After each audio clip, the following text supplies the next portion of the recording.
दोस्तों welcome back to the new video. दोस्तों आप सोच रहे होंगे कि आज सर ने कोई लेक्चर वगैरह नहीं पढ़ाया, आज एक वीडियो के साथ आए हैं। तो मेरे भाई ये वीडियो बेसिकली मेरी सजेशन रहने वाली है, ठीक है, सभी एस्पिरेंट्स के लिए। एंड एक ऐसी सजेशन दूंगा मैं आपको जो शायद से आपको जो है 75 सीट्स है उसमें आपकी एक सिक्योर करने में मदद करें। आई डोंट नो कितना आप इस पे भरोसा कर रहे हो, but this thing will work, I am 100% sure. मैं आपको ऐसी स्ट्रेटजी बताने वाला हूँ मेरे दोस्त जो आपने यूट्यूब पे कभी कहीं नहीं सुनी होगी। मेरे भाई देखो, तुम्हारे पास जितना भी टाइम है ना, जितना भी टाइम, अगर मैंने इतना सिलेबस को ग्राइंड किया है, मान के चलो इतना इसको ब्रेक डाउन किया है, ये तुम्हारा ऊपर सिलेबस है मेरे भाई। एक एक चीज़ मैंने पढ़ रखी है, मतलब पूरा सिलेबस को ब्रेक डाउन करके रखा है। एंड मुझे पता चला कि मेरे भाई अगर तुम सिलेबस को पढ़ने बैठो ना, इतना बड़ा सिलेबस अगर तुम ऐसे थ्योरेटिकली इसको पढ़ने जाओ, एक एक टॉपिक करके, तो तुम्हें 2 साल चाहिए प्रिपरेशन के लिए, ठीक है, 2 साल चाहिए। मान के चलो ये करंट इवेंट्स, ठीक है, इसके लिए तो तुम्हें अप टू डेट रहना पड़ेगा फिर, है ना। मतलब मान के चलो 2 साल तो कहीं नहीं गए। साइंस एंड टेक्नोलॉजी कितना बड़ा है, तुम अंदाज़ा भी नहीं लगा सकते हो, पूरा इन्वायरमेंट तो तुम कवर नहीं कर सकते हो।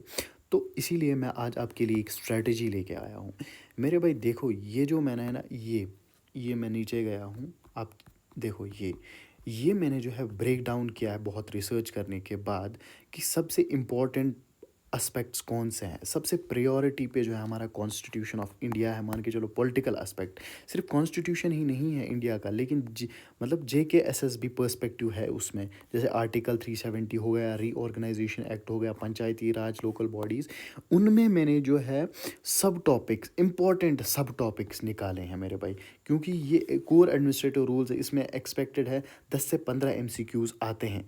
उसके बाद करंट इवेंट्स, ऐसे ऐसे करके मैंने पूरा सिलेबस को जब ब्रेक डाउन किया, on the basis of that break down मैंने हर एक टॉपिक पे 100 MCQs निकाले। 100 MCQs जब मैंने निकाले, वो मैंने बहुत रिसर्च करके निकाले। 100 MCQs, इसका मतलब है कि अगर तुम मेरे भाई 2 घंटे एक लेक्चर पढ़ते हो किसी भी यूट्यूब चैनल पे, या खुद पढ़ते हो, तो तुम 2 घंटे में एक टॉपिक कंप्लीट करोगे। उस एक टॉपिक से मे बी तुम्हें 5 MCQs निकलें उस टॉपिक से। और फिर टॉपिक कंप्लीट करने के बाद क्या पता तुम 3 ही अटेम्प्ट कर पाओ और 2 तुम्हें ना आए। तो इसीलिए मैंने सब टॉपिक्स को यहाँ से निकाल के, सब टॉपिक्स में निकाल के ऑलमोस्ट 100 इम्पॉर्टेंट MCQs कर रहा हूँ, ताकि तुम्हारा टाइम भी बचे। एंड जब तुम बहुत सारे MCQs करोगे एक ही टॉपिक पे, जब तुम बहुत तो तुम्हारा होल्ड आ जाएगा मेरे भाई, उस स्पेसिफिक चीज़ पे तुम्हारा बहुत अच्छा होल्ड आएगा। सो ये स्ट्रेटजी चल रही है करंटली, कि हम मान के चलो अगर कोई बड़ा टॉपिक है तो उस पर 100 MCQs कर रहे हैं, ठीक है। अगर थोड़ा बहुत छोटा टॉपिक है तो उसमें 50 MCQs कर रहे हैं, जो कि एनफ है तुम्हारी प्रेपरेशन के लिए, ठीक है। So this was the strategy. इसीलिए जो है मैं यहाँ पे देखो इसको ब्रेक डाउन किया हूँ।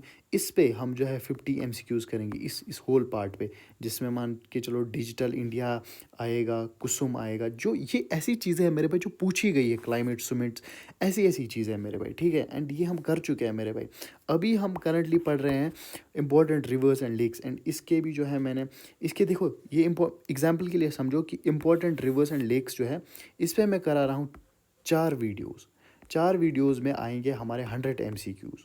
मेरे भाई तुम ये बताओ, अगर हम एक टॉपिक पे 100 MCQs करेंगे, एंड ये टॉपिक पे क्यों करा रहा हूँ, क्योंकि मुझे पता है ये प्रियोरिटी है मेरे भाई, ये प्रियोरिटी टॉपिक्स है। बहुत रिसर्च करने के बाद ये प्रायोरिटी टॉपिक बनता है, तो इस पे हम 100 MCQs करेंगे। और वो 100 MCQs क्या कवर करेगा, हिमालयन रिवर्स, डल लेक, वलोर, जो हमारे JKSSB नायब तहसीलदार एग्ज़ाम के लिए बहुत इंपॉर्टेंट रहता है, ठीक है। एंड जहलम, चिनाब, इंडस, ये मान के चलो बहुत ज़्यादा उनके ओरिजिन्स कहाँ से है। इस टॉपिक को अगर तुम मेरे भाई वैसे पढ़ने बैठो ना, तो एक टॉपिक को 4 से 5 दिन तो कहीं नहीं गए, एक टॉपिक को पढ़ने के, छोटे छोटे टॉपिक, क्योंकि जियोग्राफी इतनी बड़ी है, छोटी तो है नहीं। दैट्स वाई मैं 100 MCQs अगर करा रहा हूँ मेरे भाई एक टॉपिक पे 100 MCQs, या मान के चलो 50 MCQs, तो that would be enough for you. So ये वीडियो मेरा एक सजेशन वीडियो था या स्ट्रेटजी वीडियो था कि किस तरीके से तुम्हें जाना है। एंड तुम बताओगे कि भाई तुम अपना ही पढ़ाओगे, ये सब तुमने ब्रेक डाउन किया है तो ठीक है, इसके बाद क्या कराओगे मेरे भाई? ये सब इम्पॉर्टेंट, पहले हम इम्पॉर्टेंट देखेंगे मेरे भाई। ये जितना भी है ना, ये सारा का सारा ये पूरा इम्पॉर्टेंट माल है, ठीक है। इसके बाद हम क्या करेंगे मेरे भाई? इसके बाद हम जाएंगे ऐसे, इसके बाद मैं जाऊंगा ऐसे general knowledge and current affairs. उसके बाद हम एक एक टॉपिक पढ़ेंगे, पहले ये, उसके बाद ये, उसके बाद ये, उसके बाद ये, उसके बाद ये। लेकिन ये जितना भी है ना मेरे भाई, this is the by product of this thing. ये मैंने इसी से निकाला है, सिलेबस से ही निकाला है, लेकिन रिसर्च करके। दैट्स वाई मैं आपको पहले ये पढ़ा रहा हूँ, आप समझे मेरी बात? तो अगर आपको ये चीज़ फॉलो करनी है, आप हमारे यूट्यूब चैनल को सब्सक्राइब कर सकते हैं। कुछ लेक्चर्स ऑलरेडी मैंने अपलोड किए हैं, एंड जितने भी मैं करा रहा हूँ मेरे भाई, मैं कंटिन्यू कराऊंगा जब तक तुम्हारा एग्ज़ाम पूरा अच्छे तरीके से नज़दीक ना आए, तब तक मैं पूरा कंप्लीट कराऊंगा। तो उसके लिए मेरे भाई वीडियो को लाइक कर देना, चैनल पर अगर नए हो तो सब्सक्राइब कर देना, और बेल आइकन भी दबा देना। नई चैनल है, सब्सक्राइबर काउंट आपको कम लगे, बट मेरे भाई नई चैनल है, अच्छी स्ट्रेटजी के साथ इस बार हम आए हैं आपका एग्ज़ाम क्लियर कराने, ठीक है। सो yeah guys, this was all for today. I hope you guys enjoyed today's video. Thank you so much for watching.